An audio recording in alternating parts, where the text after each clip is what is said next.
Very good morning बच्चों। तो कैसे हैं आप सब बढ़िया एकदम, है ना? सब बढ़िया ही होंगे आई होप। तो प्रीवियस क्लास में आप लोगों को याद होगा हमने पढ़ा था सर जे थॉमसन का एटॉमिक मॉडल, ठीक है। और हमने क्लास के लास्ट में ऐसा भी बोल दिया था कि ये मॉडल पूरी तरह से गलत है, आप इसको याद ही मत रखो, है ना? याद होगा आप लोगों को, मैंने आपको कह दिया था कि इस मॉडल को आपको ज्यादा ध्यान देने की, याद करने की जरूरत नहीं है ना? वैसे मुझे पता है आप सबको याद हो गया होगा, है ना? एक आसान सा मॉडल था। क्या क्या कहा था सर जे थॉमसन ने? सर जे थॉमसन ने बोला था कि एक पूरा एटम कैसा होता है, पॉजिटिवली चार्ज स्फीयर होता है। कुछ इस तरह की बात की थी उन्होंने कि एक एटम पॉजिटिवली चार्ज स्फीयर होता है जिसके बीच बीच में नेगेटिव चार्ज इलेक्ट्रॉन इस तरह से एम्बेडेड होते हैं। याद होगा आप लोगों को, इस तरह एम्बेडेड होते हैं कि टोटल पॉजिटिव चार्ज किसके बराबर आ जाए, टोटल नेगेटिव चार्ज के, यानी कि जो एटम होगा वो इलेक्ट्रिकली न्यूट्रल होगा, ठीक है। फिर हमने कहा था कि इसका एक ड्रॉबैक है, और ड्रॉबैक क्या है कि ये मॉडल अल्फा स्कैटरिंग एक्सपेरिमेंट को प्रूफ नहीं कर पाया, मतलब खरा नहीं उतरा अल्फा स्कैटरिंग एक्सपेरिमेंट का। अब सर ये क्या भला है वो तो देखेंगे हमें ना, आज के लेक्चर में इसी की बात करनी है ना। पर उसका ड्रॉबैक ये था कि जो अल्फा स्कैटरिंग एक्सपेरिमेंट किया गया था, है ना, उस पर खरा नहीं उतरा था सर जे थॉमसन का मॉडल, और पूरी तरह से गलत साबित कर दिया गया था, है ना। अभी किया किसने था? सर अर्नेस्ट रदरफोर्ड ने। इसको प्रूफ करने वाले साइंटिस्ट, गलत प्रूफ करने वाले साइंटिस्ट सर जे थॉमसन के मॉडल को कौन थे? सर अर्नेस्ट रदरफोर्ड, है ना। कुछ लोग ऐसा कहते हैं कि कुछ लोग कहते हैं, पता नहीं सच है कि नहीं है, कुछ लोग कहते हैं कि सर जे थॉमसन का मॉडल रदरफोर्ड को सही लगता था, है ना। बस उस मॉडल को प्रूफ करने के लिए उन्होंने ये एक्सपेरिमेंट किया था, बट हुआ उल्टा कि करना चाह रहे थे प्रूफ, पर पूरी तरह से गलत कर दिया ना। प्रूफ तो किया पर गलत प्रूफ किया, ठीक है, कि भैया सर जे थॉमसन का मॉडल गलत है, एक एटम पॉजिटिवली चार्ज स्फीयर नहीं होता, है ना। एक और बात कि इस मॉडल ने सर जे थॉमसन को तो गलत प्रूफ किया ही किया, ठीक है, साथ में एटम की स्ट्रक्चर के बारे में एक बहुत बड़ी बात बताई थी, है ना। आज आप जानते हो उस बात को, पर उस टाइम साइंटिस्ट नहीं जानते थे। और ये बात सुनकर, या कहूं कि इस एक्सपेरिमेंट के रिजल्ट देखकर साइंटिस्ट चौंक गए थे, सरप्राइज हो गए थे कि ये क्या हुआ, है ना, कैसे हुआ, है ना, सुना होगा ना ये क्या हुआ। तो भाई साहब ये बहुत कहना चाहिए मुझे कि बहुत बड़ा ब्रेक थ्रू था एटम की स्ट्रक्चर से रिलेट करता हुआ, ठीक है। तो एक बहुत ही मजेदार मॉडल है ना, एक बहुत ही मजेदार एक्सपेरिमेंट भी है जो हम पढ़ने जा रहे हैं, है ना। ध्यान से पढ़ेंगे आप लोग, अपने कॉपी और पेन निकालेंगे, ये जो पूरा कंसेप्ट आज हम पढ़ेंगे, पूरा मॉडल डिस्कस करेंगे, एक्सपेरिमेंट पढ़ेंगे, उसके ऑब्जर्वेशन, कंक्लूजन, काफी सारी चीजें डिस्कस करनी है हमें रदरफोर्ड अल्फा स्कैटरिंग एक्सपेरिमेंट के बारे में। तो ये जो सारी चीजें हम पढ़ने वाले हैं, है ना, यहाँ से सवाल बहुत आते हैं, है ना। आपके होम एग्जाम में तो आते ही आते हैं, साथ में कभी कभी कंपटीशन में भी पूछ लिए जाते हैं, ठीक है। तो आप लोगों को ध्यान देना है आज की क्लास में अच्छी तरह से। ऐसा नहीं कि जैसे सर जे थॉमसन की क्लास में हमने मॉडल पढ़ लिया था, है ना, हवा में चल हो गया काम, इसको नहीं, इसको सीरियस लेना, बहुत सीरियस लेना, ठीक है। तो हेडिंग लगाए अपनी कॉपीज में सबसे पहले, Rutherford's alpha particle scattering experiment. Heading लगाएं, Rutherford's alpha particle scattering experiment. अब मैं आपको इस एक्सपेरिमेंट के बारे में कुछ बताऊं कि क्या एक्सपेरिमेंट था, कैसे किया गया था। उससे पहले इसका सेटअप देख लेते हैं कि इस एक्सपेरिमेंट के लिए क्या क्या चीजें काम में ली गई थी। तो सबसे पहली चीज अल्फा पार्टिकल, है ना। सबसे पहले यही देख लेते हैं कि एक्सपेरिमेंट के नाम में लिखा हुआ है सर आपने अल्फा पार्टिकल। सबसे पहले अल्फा पार्टिकल होते क्या है, किसको कहते हैं अल्फा पार्टिकल, तो सुनेंगे।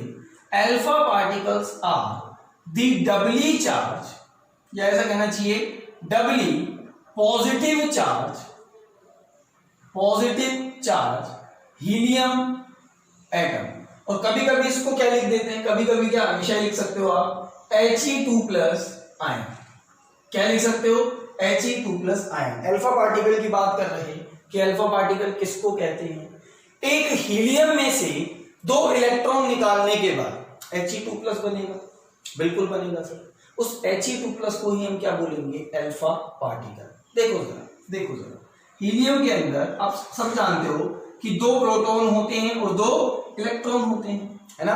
न्यूट्रॉन भी होते हैं 2, पर उसकी बात हम नहीं करेंगे क्योंकि उस टाइम तक न्यूट्रॉन डिस्कवर नहीं हुए थे, ठीक है। अभी सुनो अल्फा पार्टिकल क्या होते हैं, सुनो। एक हीलियम के अंदर 2 प्रोटॉन है, 2 इलेक्ट्रॉन है, जानते हो। इन 2 इलेक्ट्रॉन को अगर मैं निकाल दूं तो अब जो चार्ज होगा वो 2 प्रोटॉन की वजह से होगा, बिल्कुल होगा सर। और वो कितना होगा 2 प्लस, और इसी को हम क्या कह रहे हैं अल्फा पार्टिकल। क्लियर है बात नहीं? कुछ किताबें इसको हीलियम न्यूक्लियस भी लिख देती है, तो यहां भी कोई बड़ी बात नहीं है, समझ में आना चाहिए आप लोगों को। कैसे सर?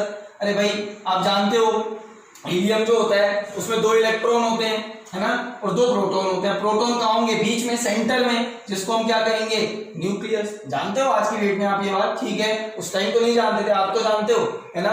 बीच में 2 प्रोटॉन होंगे, है ना, और इसके चारों तरफ कौन चक्कर लगा रहा होगा? 2 इलेक्ट्रॉन्स। क्लियर है बात मेरी? एक ये रहा, एक ये रहा। अब इसमें से अगर मैं ये 2 इलेक्ट्रॉन निकाल दूं तो ये ऑर्बिट भी खत्म हो जाएगा, क्योंकि 2 ही तो इलेक्ट्रॉन है बेचारे के पास। अब क्या बचेगा? केवल हीलियम का न्यूक्लियस। तो कुछ किताबें अल्फा पार्टिकल को हीलियम न्यूक्लियस भी लिख देती हैं, आपको कंफ्यूज होने की जरूरत नहीं है। ठीक है, यहां तक कोई दिक्कत नहीं होनी चाहिए। अच्छा, अब लिख लें आप अपनी कॉपीज में, इसको नोट करें। मैं मिटा रहा हूं इसको। चलिए, तो हमने देखा कि अल्फा पार्टिकल क्या होते हैं। अब सुनो, इसका सेटअप क्या था एक्सपेरिमेंट करने के लिए? रदरफोर्ड ने क्या एक्सपेरिमेंट किया था या क्या सेटअप था उसका? तो सेटअप देख लो एक बार ध्यान से। इन्होंने एक अल्फा पार्टिकल का सोर्स लिया, मतलब एक ऐसा सब्सटेंस लिया जो अल्फा पार्टिकल एमिट करता है ना। ऐसे सब्सटेंसेस को रेडियो एक्टिव सब्सटेंसेस कहते हैं। बताता हूं क्या होते हैं, सुनो। इन्होंने क्या किया? सबसे पहले एक अल्फा पार्टिकल का सोर्स लिया, है ना, ये बना दिया मैंने उस अल्फा पार्टिकल का सोर्स। ठीक है, क्या है ये? Alpha particle source. सर मतलब अल्फा पार्टिकल सोर्स मतलब समझ नहीं आया इसका। मतलब इन्होंने कोई रेडियो एक्टिव सब्सटेंस लिया। कैसा सब्सटेंस? कोई रेडियो एक्टिव सब्सटेंस। अब बेटा रेडियो एक्टिव सब्सटेंसेस वो सब्सटेंसेस होते हैं जो अपने आप ही अल्फा पार्टिकल या कोई दूसरे पार्टिकल इमिट करते हैं, बाहर निकालते हैं, है ना। मान लो आपने सुना भी होगा थोड़ा बहुत, मान लो मेरे हाथ में कोई रेडियो एक्टिव सब्सटेंस है। अब क्या होगा? इसका डीके होने लगेगा अपने आप ये डीके होने लगता है। क्लियर हो गई बात मेरी? और ऐसे सब्सटेंसेस को हम क्या कहते हैं? Radio active substance. मतलब जो रखे अपने आप ही खत्म हो जाए, है ना, ऐसे सब्सटेंसेस होते हैं रेडियो एक्टिव सब्सटेंसेस। ठीक है, अब ये खत्म क्यों होते हैं? क्योंकि ये अपने अंदर से कुछ material in the form of radiation बाहर निकालते रहते हैं, है ना। ये अपने अंदर बाहर निकालते रहते हैं, मतलब छिटकते रहते हैं और इमिशन करते रहते हैं रेडिएशंस का। ठीक है, तो अल्फा पार्टिकल का इमिशन करने वाले कुछ रेडियो एक्टिव सब्सटेंसेस कौन कौन से होते हैं? और भी पार्टिकल ये इमिट करते हैं, पर हमें भी अल्फा पार्टिकल की बात करनी है। तो पोलेनियम, रेडियम, ये ऐसे रेडियो एक्टिव सब्सटेंसेस हैं, है ना, ये ऐसे रेडियो एक्टिव सब्सटेंसेस हैं जो कि अल्फा पार्टिकल का इमिशन करते हैं, अल्फा पार्टिकल निकालते हैं। और मैं आपको बता दूं, सर अर्नेस्ट रदरफोर्ड ने जो radioactive substance as a source लिया था, अल्फा पार्टिकल के सोर्स की फॉर्म में लिया था, वो कौन सा था? पोलोनियम। ठीक है, तो इन्होंने क्या किया? बस इतना ध्यान रखो कि एक अल्फा पार्टिकल का सोर्स लिया। ठीक है, यहां पर कहीं उन्होंने एक गोल्ड फॉइल लगाई, है ना, या गोल्ड एटम लगाया, है ना। एक्चुअली में गोल्ड फॉइल थी, है ना। कुछ किताबें लिख देती है गोल्ड फॉइल, कुछ किताबें लिख देती है गोल्ड एटम। कि इन्होंने गोल्ड एटम लिया। क्या है ये? Gold atom.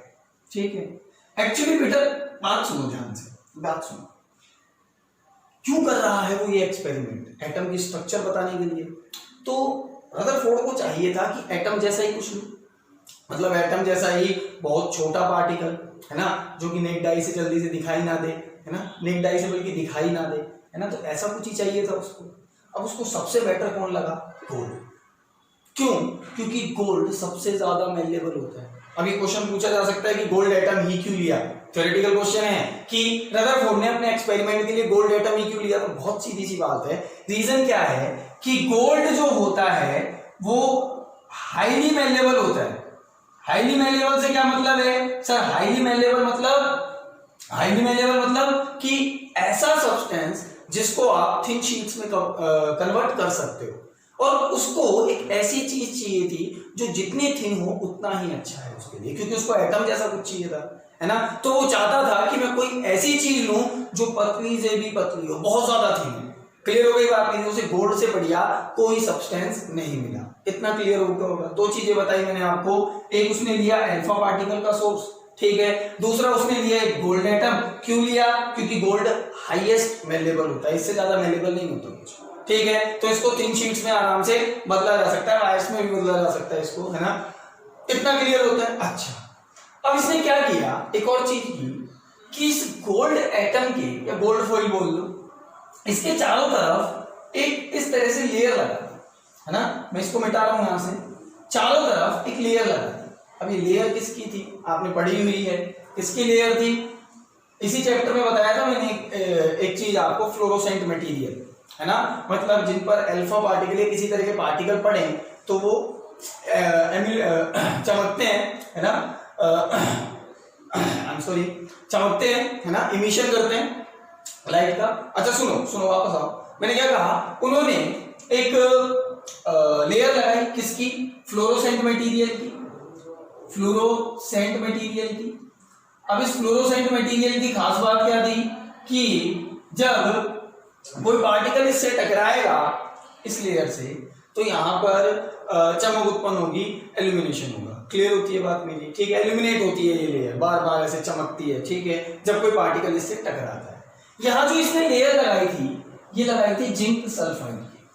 किसकी लेयर लगाई थी, जिंक सल्फाइड की। जिंक सल्फाइड एक ऐसा बेहतरीन सब्सटेंस है जो किसी भी तरह के पार्टिकल पड़ने पर चमकता है, रेस पड़े, पार्टिकल पड़े तो चमकने लगेगा, ठीक है, यहां तक क्लियर आपको हो गया होगा। अच्छा, अब इसने अल्फा पार्टिकल को इस पर मारना शुरू किया। मारना क्या शुरू किया कि आपको पता है रेडियो एक्टिव सब्सटेंसेस हैं, इसने अल्फा पार्टिकल निकालना शुरू किया। किसने, इस सोर्स ने, यहां से अल्फा पार्टिकल निकलने लगे तो इस तरह से पहुंचने लगे इसके तरफ, चारों तरफ, ठीक है, कुछ इस तरह से। बोलो क्लियर होती है बात नहीं, ठीक है। अब सुनना ध्यान से, इस तरह से पार्टिकल इस पर पड़ने लगे, इस पर गोल्ड है। अब यहां पर तीन चीजें देखी गई। क्या कहा मैंने, अब यहां पर तीन चीजें देखी गई।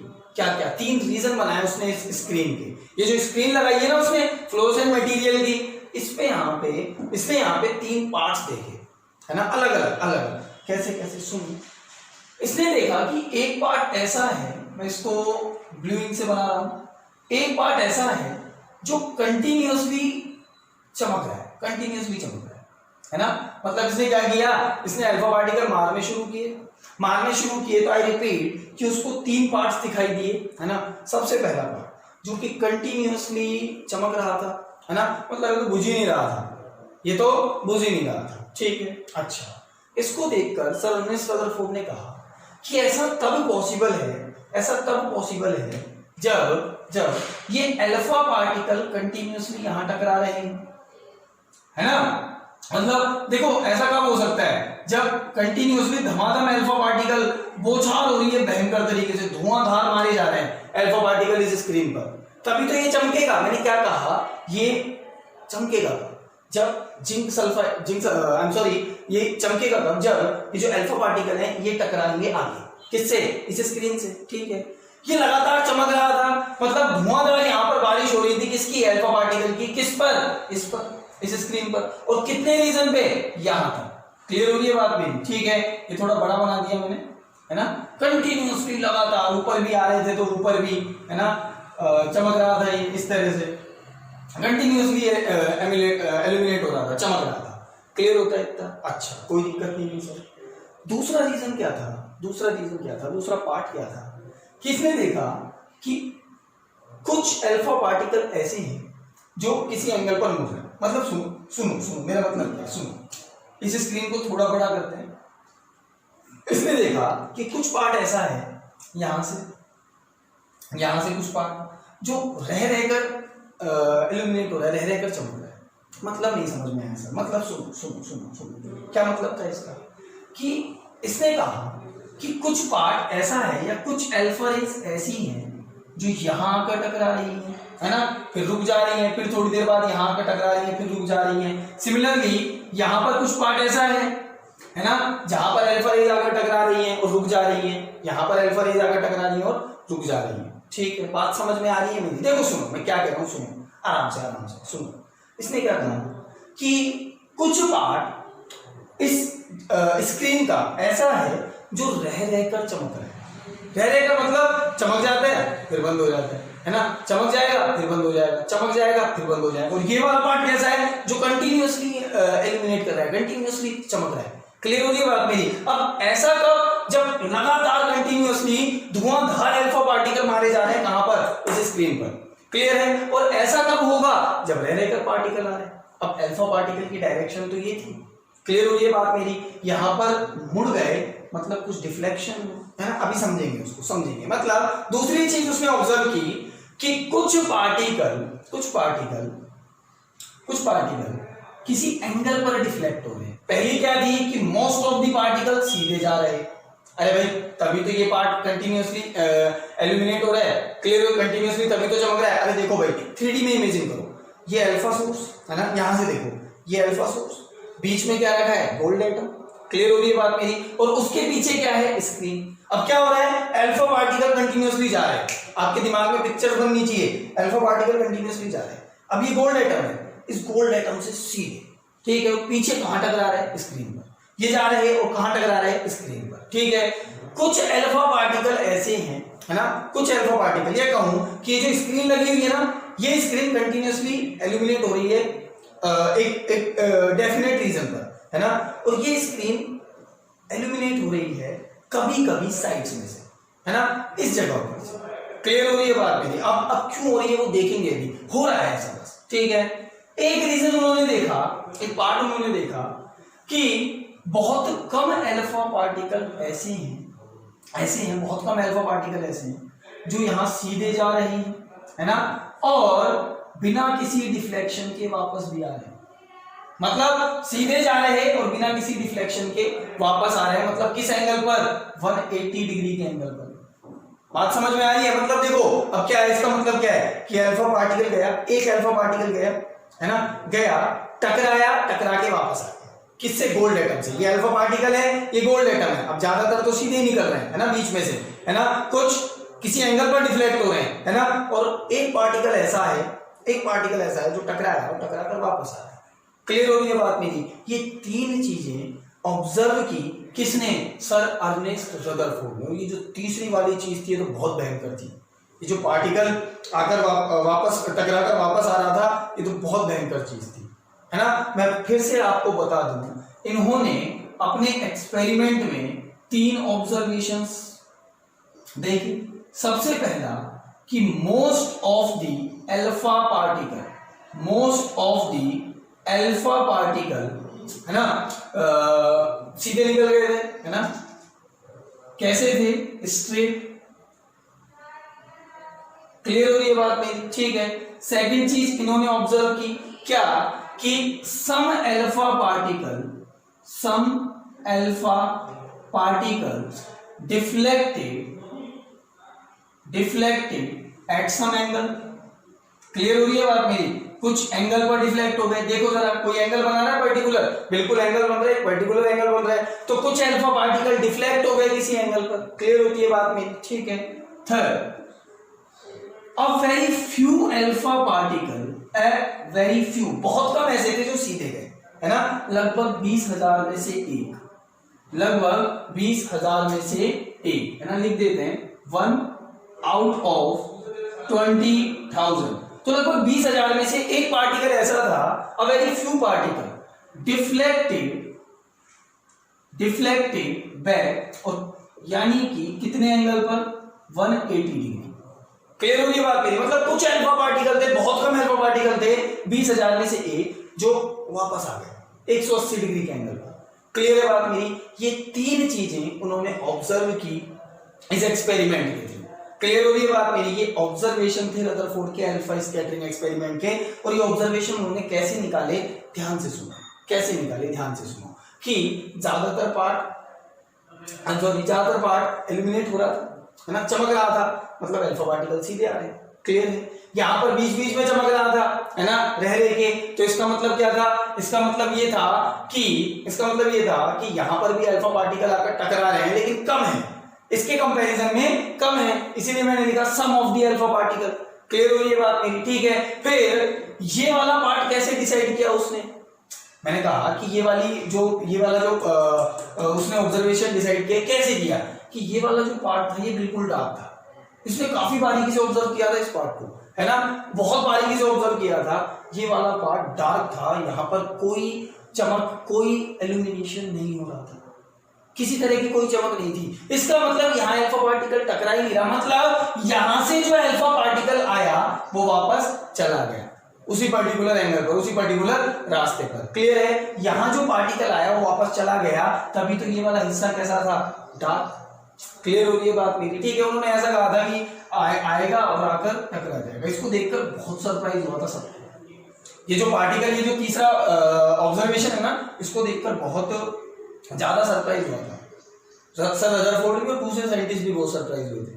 सर रदरफोर्ड ने एक प्रेस कॉन्फ्रेंस में कहा था कि इस पार्टिकल को देखकर, ये जो वापस आया है ना 20,000 में से, इस पार्टिकल को देखकर मुझे ऐसा लगा, सर रदरफोर्ड की लाइन नहीं है ना, मुझे ऐसा लगा कि एक 10 इंच का तोप का गोला, एक 10 इंच का तोप का गोला मैंने तोप से छोड़ा, वो एक कागज से टकराया और कागज से टकराकर वापस आया।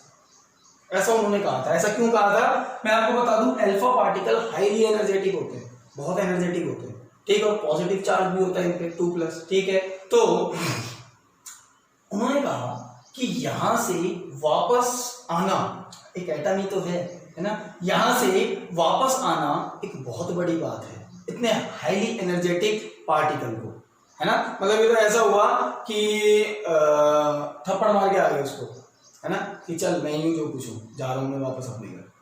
क्लियर हो रही है बात मेरी? ठीक है, अभी समझेंगे, टेंशन लेने की बात नहीं है। अभी तो 3 ऑब्जर्वेशन अपने दिमाग में बैठाओ कि ज्यादातर अल्फा पार्टिकल सीधे, कुछ अल्फा पार्टिकल कुछ एंगल पर डिफ्लेक्ट हो गए, और बहुत कम अल्फा पार्टिकल ऐसे थे, लगभग 20,000 में से एक, जो वापस आ गए 180 डिग्री पर। ठीक है इतना? अच्छा 3 रीजन बना लिए उसने। अच्छा, अब इन रीजन से, इन पार्ट से रदरफोर्ड ने कुछ कंक्लूजन्स निकाले।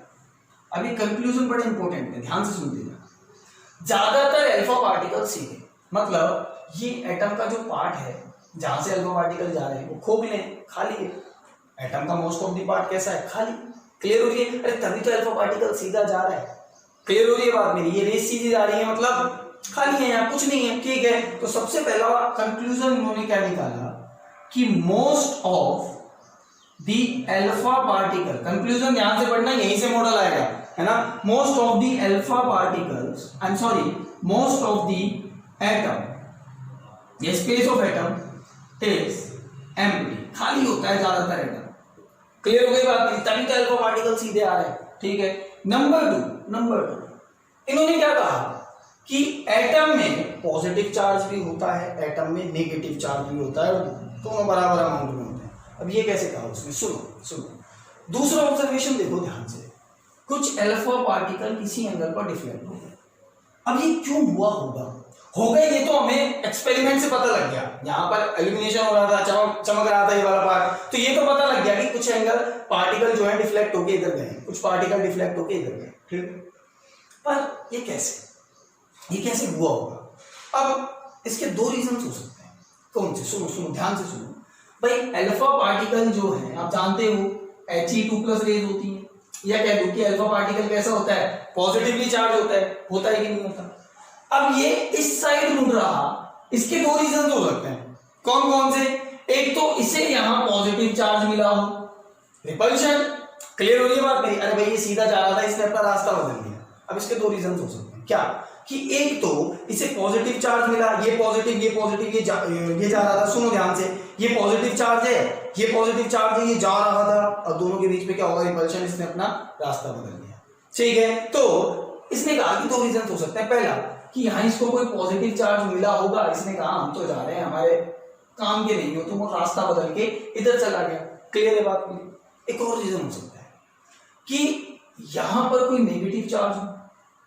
क्लियर हो रही है बात मेरी? उससे इसने अट्रैक्शन फील किया हो। अरे भाई ये भी तो हो सकता है। एक चीज तो ये हो सकती है कि यहाँ इसको पॉजिटिव चार्ज दिखा हो, इसने कहा कि जा रहा हूं मैं, तो मेरे को नहीं रहना है यहाँ पे। दूसरा ये हो सकता है कि इसको यहाँ पर कुछ अट्रैक्शन फील हो, ये मस्त जा रहा था, यहाँ पर इसको इलेक्ट्रॉन दिखा, इसने कहा कि इलेक्ट्रॉन के पास चलते हैं, अपोजिट अट्रैक्ट। क्लियर हो रही है बात मेरी? तो इसने 2 चीजें कही कि एटम में जो ये काम हुआ दूसरा वाला, क्या कुछ अल्फा पार्टिकल डिफ्लेक्ट हो गए किसी एंगल पर, ये 2 रीजन से हो सकता है कि या तो पॉजिटिव चार्ज से रिपल्शन लगा हो, ये नेगेटिव चार्ज से अट्रैक्शन हुआ हो, और इससे पहले ही ये प्रूफ हो चुका था कि एटम में दोनों ही चार्ज होते हैं, बराबर अमाउंट में होते हैं। तो इन्होंने भी यही बात दोबारा कह दी। इन्होंने क्या कहा कि देखो दोनों में से एक रीजन है ना। अब एक रीजन अगर होता है, मान लो जस्ट इमेजिन, ध्यान से सुनो, है ना, कंसेप्ट पकड़ना है, कंसेप्ट इंपॉर्टेंट है, रट्टा नहीं मारना। सुनो ध्यान से, सुनो मैंने क्या कहा कि ये नेगेटिव चार्ज की तरफ अट्रैक्ट हुआ, है ना, या पॉजिटिव चार्ज से रिपल्शन लगा, है ना। ये दोनों अलग अलग बातें हैं। तो सर आप ये क्यों कह रहे हो, मतलब इन दोनों में से एक चीज ही तो हुई होगी। कुछ बच्चे कहते हैं सर दोनों में से एक चीज ही तो हुई होगी, या तो नेगेटिव चार्ज से अट्रैक्शन हुआ या पॉजिटिव चार्ज से रिपल्शन हुआ। क्लियर है बात मेरी? बेटा अगर एक चीज भी हुई है तो दूसरे चार्ज का होना बहुत ऑब्वियस है। रीजन क्या है कि एटम इलेक्ट्रिकली न्यूट्रल होता है। क्लियर हो रही है बात मेरी? अरे भाई सुनो, हमने माना कि यहाँ रिपल्शन नहीं हुआ, यहाँ तो अट्रैक्शन हुआ। यहाँ इलेक्ट्रॉन था, इलेक्ट्रॉन ने इसको अट्रैक्ट किया, किसको, अल्फा पार्टिकल को। तो यहाँ से ये तो प्रूफ हुआ कि एटम के अंदर नेगेटिव चार्ज होता है। अब सिंस एटम इलेक्ट्रिकली न्यूट्रल है तो बहुत ऑब्वियस है कि एटम के अंदर पॉजिटिव चार्ज भी होगा। मतलब एक चीज आपने प्रूफ कर दी कि एटम के अंदर नेगेटिव चार्ज होता है, तो दूसरी चीज प्रूफ करने की जरूरत नहीं है ना। वो पता है सबको कि एटम इलेक्ट्रिकली न्यूट्रल है, नेगेटिव चार्ज है तो पॉजिटिव भी होगा, है ना। जस्ट इमेजिन कि इसको नेगेटिव चार्ज ने अट्रैक्ट नहीं किया, पॉजिटिव चार्ज ने रिपल्शन लगाया इस पर, है ना। तो ये चीज प्रूव हो गई कि एटम के अंदर पॉजिटिव चार्ज है, और ये चीज अब अंडरस्टूड है कि एटम इलेक्ट्रिकली न्यूट्रल है तो नेगेटिव चार्ज भी होगा। तो इसने क्या कहा कि atom consist positive and negative charge in equal amount, बराबर अमाउंट में। ये चीज पहले से ही पता थी हमको, है ना। इसने कहा कि कैसे अमाउंट में होते हैं, बराबर अमाउंट में। ठीक है, that is atom is electrically neutral. बोलो क्लियर होती है बात मेरी? ठीक है। अरे भाई बराबर अमाउंट में होता है, जानते हैं सब। ठीक है, तो दूसरी बात इन्होंने ये कही है, दूसरा कंक्लूजन इन्होंने ये निकाला। तीसरा और सबसे ज्यादा इंपॉर्टेंट कंक्लूजन क्या निकाला कि उसने देखा था कि बहुत कम अल्फा पार्टिकल हैं जो वापस आ गए थे। मैं इसको मिटा रहा हूं, आपने इतना नोट कर लिया होगा अपनी कॉपीज में, है ना। मैं इसको मिटा रहा हूं यहाँ से। सुनो ध्यान से, सुनो ध्यान से सुनना है। ये तीसरा कंक्लूजन क्या हुआ था, सुनो। हुआ ये था कि ये एटम है ना, गोल्ड एटम, है ना। अल्फा पार्टिकल यहां से गया, ठीक है, और डिफ्लेक्ट होके इधर आ गया, मतलब 180 का एंगल बन गया, है ना। उसी रास्ते पर तो मैं दिखा नहीं पाऊंगा, नीचे दिखा दूं, है ना। ये इस तरह से अपने रास्ते से वापस आ गया, और ये पता कैसे लगा कि ये वाला पार्ट कैसा था, था। यही तो चीज कह रहा हूं, तीसरा कंक्लूजन यही तो है, तीसरा ऑब्जर्वेशन एक्चुअली यही तो है कि अल्फा पार्टिकल गया और जाकर 180 डिग्री के एंगल पर वापस आ गया। मतलब कुछ ऐसा ही कि आपने किसी से बहुत सारा पैसा ले रखा उधर, रास्ते में वो कहीं दिख जाए तो आपने अपना रास्ता बदल लिया, है ना। अरे भाई वो आ रहा है ना। अब ऐसा कब हुआ होगा, कब बदलोगे रास्ता, जब पैसा ले रखा होगा, है ना। अगर उसने पैसा ले रखा है, उससे आपने पैसा ले रखा है तो वो आप पर रिपल्शन लगाने वाला है ना। खींच के थप्पड़ मारेगा, मतलब रिपल्शन लगेगा, है ना। तो क्या कहना चाह रहा हूँ, सुनो यहाँ आते हैं, वापस आते हैं, है ना। क्या कह रहा हूं मैं कि ये 180 डिग्री के एंगल पर डिफ्लेक्ट हुआ, वापस आया। अब ऐसा कब पॉसिबल है, जब यहां क्या लगा हो, इसे रिपल्शन। ऐसा तो रिपल्शन नहीं हो सकता है ना। यहां तो चलो दो कंडीशन हमने दूसरे कंक्लूजन में तो दो कंडीशन मान ली कि हो सकता है पॉजिटिव चार्ज हो सकता है नेगेटिव चार्ज हो। यहां तो केवल एक ही चीज पॉसिबल है कि वापस केवल कब आ सकता, जब यहां बहुत भयंकर रिपल्शन लगा हो। हाँ जी, बहुत भयंकर रिपल्शन लगा हो। कुछ बात समझ आ रही है मेरी? ठीक है। अरे भाई ये पॉजिटिव चार्ज है ना, ये वापस कब आएगा, जब यहाँ क्या हो, पॉजिटिव चार्ज, तभी हो सकता है। क्लियर हो गई ये बात मेरी? ठीक है, रिपल्शन तो तब ही लग सकता है, और पॉजिटिव चार्ज भी थोड़ा बहुत नहीं, बहुत सारा, इतना भयंकर रिपल्शन कि वापस आ जाए कोई। अब किसी से 10-20 रुपए ले रखे हैं तो उधार वो रास्ता थोड़ी मोड़ोगे, नहीं ना। जब ज्यादा अमाउंट होगा तभी तो वापस आओगे कि यार इसको तो बहुत सारे पैसे देने चाहिए यहाँ से। बात समझ आ रही है मेरी? क्या कह रहा हूं मैं कि यहां पर रिपल्शन लगा, बिल्कुल सही है, रिपल्शन भी थोड़ा बहुत नहीं, बहुत सारा लगा। 180 डिग्री पर वापस आना बहुत बड़ी बात है ना। बहुत ज्यादा एनर्जी चाहिए। क्लियर है? देखो सुनो समझो बात को ध्यान से, बात को समझो। सारी बात समझने की और कुछ नहीं है, सारे कंसेप्ट्स हैं। सुनो ध्यान से, मैं क्या कह रहा हूं कि एक पॉजिटिव चार्ज पार्टिकल है ना, ये वापस आया मतलब रिपल्शन लगा, आपने कहा कि यहाँ भी पॉजिटिव चार्ज है। अब आपको पता है पार्टिकल कौन सा है, ये पार्टिकल है अल्फा पार्टिकल, जिस पर कितना पॉजिटिव चार्ज होता है 2+। कितना पॉजिटिव चार्ज होता है 2+। अब जस्ट इमेजिन यहाँ पर एक ही प्रोटॉन है ना, जस्ट इमेजिन इस हिस्से में एक ही प्रोटॉन है, ठीक है। अब अगर एक ही प्रोटॉन है तो ध्यान से सुनो, क्या ये प्रोटॉन इस पर, इस He2+ पर, ये अल्फा पार्टिकल पर इतना रिपल्शन लगा सकता है कि ये वापस आ जाए? नहीं लगा सकता। अरे भाई यहाँ 2 प्रोटॉन का चार्ज है, यहाँ 1 प्रोटॉन का चार्ज है, कौन ज्यादा रिपल्शन लगाएगा? ये। यानी कि क्या होगा, सुनो क्या होगा कि ये आगे जाएगा और ये इस तरह से इसको आगे ले जाएगा। क्या मतलब है, सुनो भाई ध्यान से सुनो। ये एक पॉजिटिव चार्ज पार्टिकल है ना, ध्यान से सुनना, ये एक पॉजिटिव चार्ज पार्टिकल, ये दूसरा positive charge particle, let it be alpha particle. क्या है ये? अल्फा पार्टिकल, ठीक है। और ये आपका पॉजिटिव चार्ज है with in the atom, atom के अंदर। अब क्या होगा, सुनो, ये पार्टिकल धीरे धीरे धीरे धीरे आ रहा, एक्चुअली में क्या हुआ है, रिपल्शन लगाया, ये वापस चला गया, ये तो हुआ, एक्चुअली में तो ये हुआ। बट अगर इमेजिन, जस्ट इमेजिन कि यहां पर केवल एक प्रोटॉन होता, यहां 2 हैं, एक्चुअली में तो ये हुआ है ना। अब जो मैं बता रहा हूं सुनो, कि जस्ट इमेजिन कि यहां पर केवल थोड़ा सा पॉजिटिव चार्ज है, थोड़ा सा, 1 प्रोटॉन के बराबर है ना। तो क्या होगा, ये गया 2+ चार्ज लेके, 2 प्रोटॉन का चार्ज लेके, अब यहां से रिपल्शन लगना शुरू होगा, पर क्या ये एक प्रोटॉन इन 2 प्रोटॉन के चार्ज को वापस भेज देंगे? नहीं। अब क्या होगा कि ये रिपल्शन लगाएगा इस पर, ये रिपल्शन लगाएगा इस पर, और ये पार्टिकल इस तरह से आगे चलता जाएगा। बात समझ में आ रही है? रिपल्शन अभी भी लगेगा, पर रिपल्शन इस बार किसका लगेगा? इसका। इस बार आपने दिए उधार पैसे उसको, है ना। आप कहेंगे तू मेरे को पैसे लाके दे कहीं से भी, 2 प्रोटॉन का चार्ज है, ये 1 प्रोटॉन का चार्ज है। क्लियर है बात मेरी? अगर यहाँ पर थोड़ा सा पॉजिटिव चार्ज होता तो कहानी क्या होती, ये पॉजिटिव चार्ज इस पॉजिटिव चार्ज को खिसकाते हुए आगे ले जाता इस स्क्रीन की तरफ, ये पॉजिटिव चार्ज इस पॉजिटिव चार्ज को खिसकाते हुए आगे ले जाता इस स्क्रीन की तरफ। बट ऐसा नहीं हुआ था, हुआ एक्चुअली में क्या था कि पार्टिकल तो वापस आ गया था। अब ऐसा तब पॉसिबल है जब इस अल्फा पार्टिकल को बहुत सारा पॉजिटिव चार्ज एक साथ मिला हो। बात समझ में आ रही है? ये कब पॉसिबल है, जब बहुत सारा पॉजिटिव चार्ज पार्टिकल को एक जगह मिला हो, इस अल्फा पार्टिकल को एक जगह मिला हो। यानी कि एटम का जितना भी पॉजिटिव चार्ज होता है वो सब एक ही जगह कंसिस्ट होता है। सर जे थॉमसन ने कहा था पूरा एटम पॉजिटिवली चार्ज स्फीयर होता है। रदरफोर्ड ने इसको प्रूव किया कि नहीं, आप गलत हैं। एटम के अंदर जितना भी पॉजिटिव चार्ज होता है वो एक जगह होता है, क्योंकि भयंकर रिपल्शन लगा है यहां से, ठीक है। यानी कि यहां पर तीसरा कंक्लूजन और सबसे ज्यादा इंपॉर्टेंट कंक्लूजन क्या, कि ऑल पॉजिटिव चार्ज, जिसको आज हम प्रोटॉन कह रहे हैं, है ना, ये कहते हैं all positive charge of an atom, तीसरा कंक्लूजन है ना, consist at centre of an atom, centre of the atom. मतलब जितना भी पॉजिटिव चार्ज है वो कहां पर इकट्ठा होता है? एटम पर। आई एम सॉरी, सेंटर में, वेरी सॉरी, क्या बोल गया मैं। जितना भी पॉजिटिव चार्ज होता है एटम का वो कहां पर होता है? सेंटर में।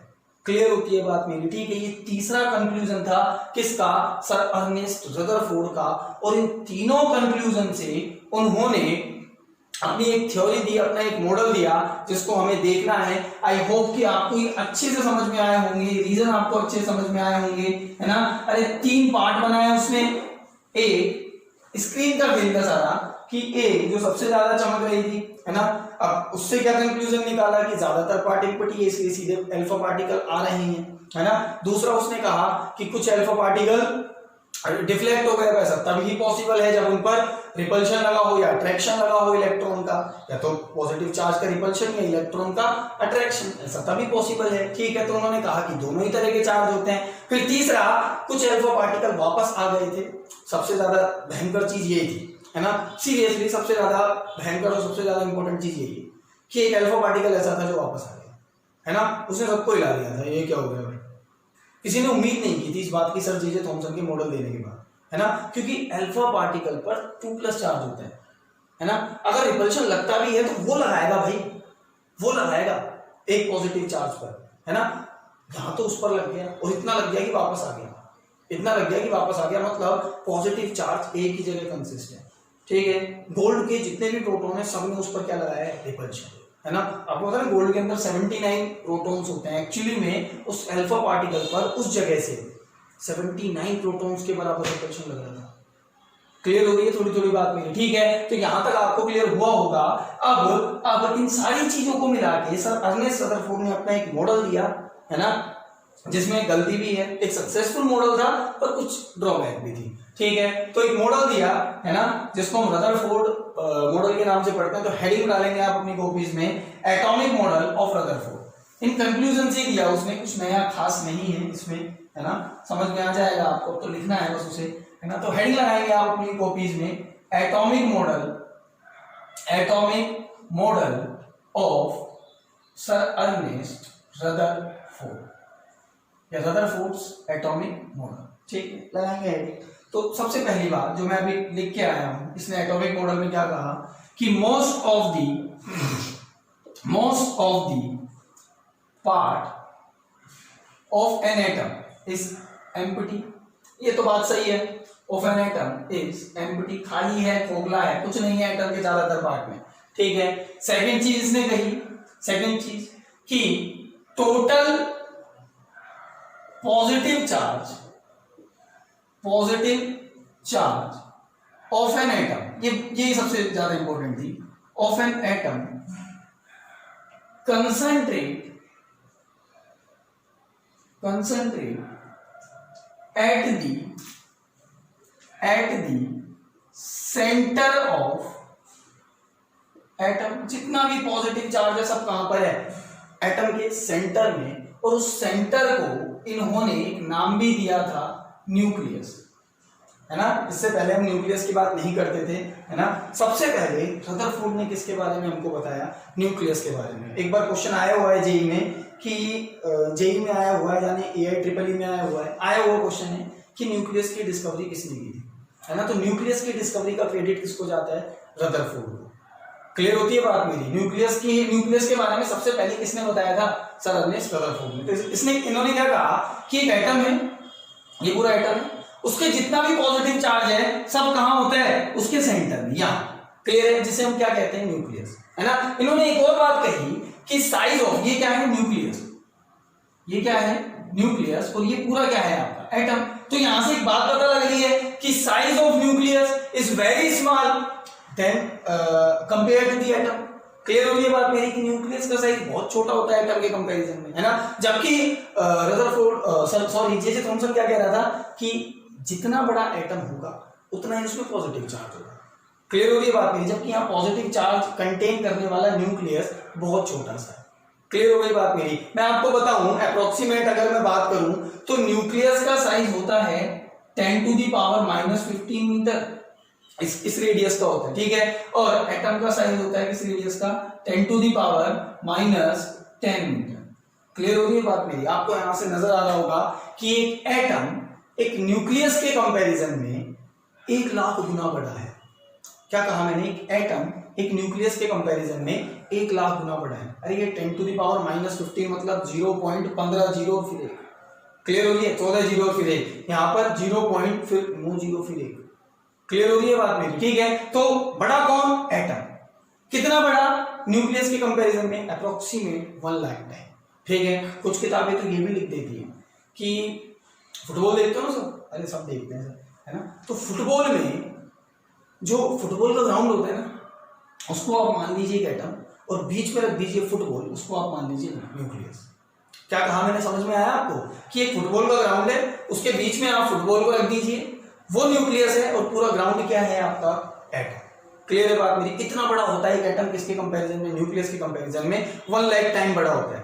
क्लियर होती है बात मेरी, ठीक है। आप एक न्यूक्लियस की रेडियस भी निकाल सकते हैं, इसका फॉर्मूला भी है हमारे पास, ठीक है। मैं आपको अभी वो फॉर्मूला बता दे रहा हूं, आपको याद रखना है सीधे क्या, कि R will be equals to R0 a की पावर 1/3, है ना, a की पावर 1/3। ये फॉर्मूला है किसका, न्यूक्लियस की रेडियस को निकालने का, जहां R क्या है, रेडियस ऑफ न्यूक्लियस। इस पर सवाल कभी कभी आ जाता है, रेडियस ऑफ न्यूक्लियस, ठीक है।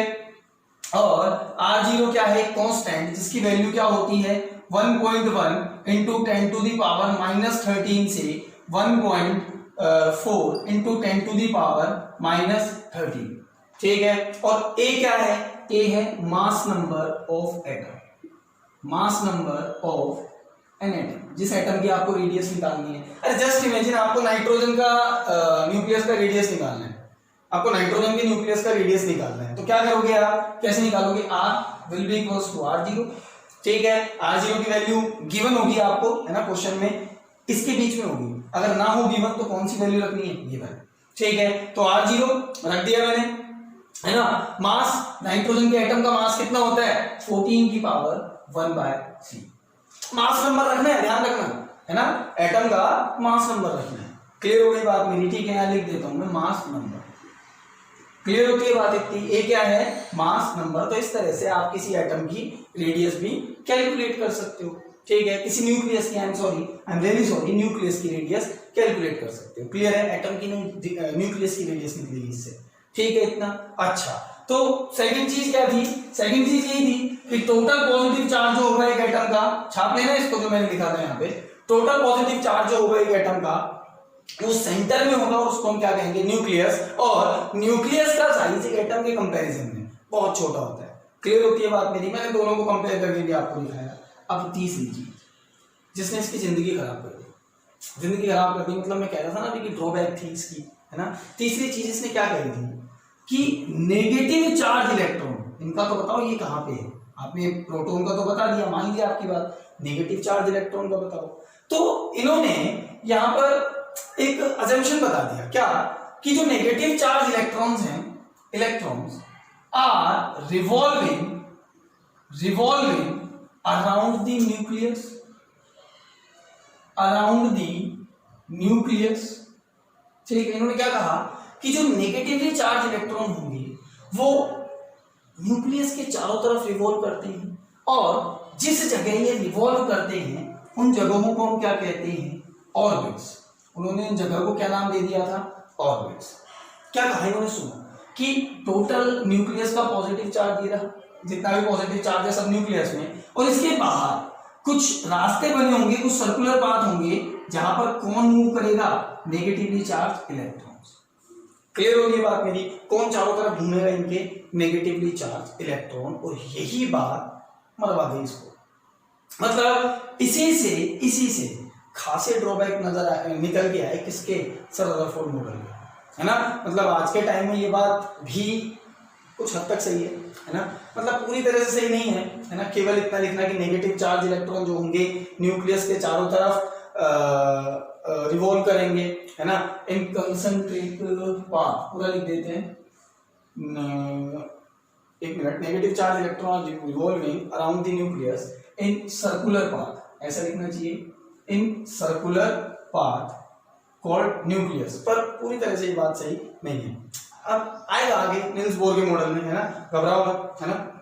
ये थोड़ा सा दिक्कत दे गया था इसको, यही बात इसको समस्या उत्पन्न कर गई है ना। नंबर 4 जो कि हम पहले भी पढ़ चुके हैं, इन्होंने कहा कि टोटल पॉजिटिव चार्ज किसके बराबर होगा, टोटल नेगेटिव चार्ज के, टोटल पॉजिटिव चार्ज किसके बराबर होगा, टोटल नेगेटिव चार्ज के, टोटल नेगेटिव चार्ज के, यानी कि जो एटम होगा वो इलेक्ट्रिकली कैसा होगा, न्यूट्रल। तो ये 4 बातें इन्होंने अपने मॉडल में बोली थी, बताई थी।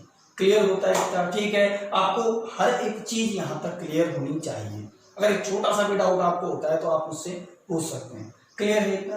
अब इसका मॉडल फेल कहां कर गया था, क्या ड्रॉबैक थी इसके मॉडल में, है ना, उसको हम पढ़ लेते, पर लेक्चर का लेंथ ऑलरेडी बहुत ज्यादा हो गया है, तो हम उसको डिस्कस करेंगे नेक्स्ट लेक्चर में, ठीक है। तो आपको यहां तक कोई समस्या नहीं होनी चाहिए, ठीक है। देखेंगे, अभी मैंने आपको एक बात बोली कि नेगेटिव चार्ज इलेक्ट्रॉन रिवॉल्व कर रहे हैं एटम के चारों तरफ सर्कुलर पाथ में, है ना। अब ये बात इसको परेशान कर गई थी, है ना। कुछ क्वेश्चन इससे पूछे गए थे, है ना, उनका जवाब ये नहीं दे पाया था इसके चक्कर में। क्लियर है, तो वो हम देखेंगे नेक्स्ट लेक्चर में, है ना। आप ये नोट्स अच्छे से बनाएं, इनको रिवाइज करें एक बार, ठीक है, और पढ़ाई पे कंसंट्रेट करें, ठीक है, पढ़ाई पर कंसंट्रेट करें, बहुत अच्छे से कंसंट्रेट करें, ठीक है। क्योंकि अब आगे से, यहाँ से बल्कि आज की क्लास से और आगे बड़ी इंपॉर्टेंट चीजें इस चैप्टर की हम पढ़ने वाले हैं, ठीक है। तो एक भी चीज आपकी मिस नहीं होनी चाहिए, ठीक है। पढ़ाई करें, थैंक यू।